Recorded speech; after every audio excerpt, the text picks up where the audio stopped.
let me explain the positioning technique of this gut wrench without a partner, and then show you how it works all together with a partner. The grip is what I call a butterfly grip and a butterfly lock. Grip is probably the most important because you want to hold his hips to your hips so that you can go through and roll him through with the gut wrench. You lock with your thumbs together, hand over wrist. That shortens up your grip. If you're out here, there's a lot of space in there. You'd have to be wrestling a pretty big guy to be able to squeeze very tight.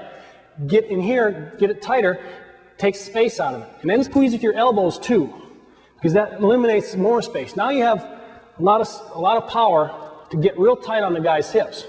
Whereas if you're out here, it's very difficult to squeeze very tightly. So I use the butterfly lock.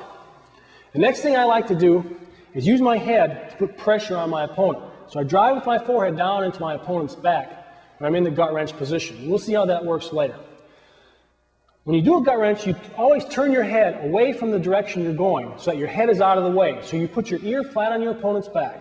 Now, the most important part of a gut wrench, where your power comes to score on somebody, is with your legs and with your hips. You want to be able to drive with your legs and pop your hips. And that is where you get the power to roll your opponent across his back. So just imagine I'm wrestling an opponent here. I have my grip. I use my head against my opponent's back. When I decide I want to go to one direction or the other, I'm going to put my ear flat on my opponent's back here. Now, I'm going to step up alongside my opponent so that my legs are coiled. You step up so your legs are tight and coiled so you have power to drive. And you continue to drive through here. You're driving. Now notice how I keep stepping my heels towards my butt so that I have tight position to drive. When I get my opponent's hips on mine, I'm going to pop my hips and arch. And as I do that, I throw my hands over my head.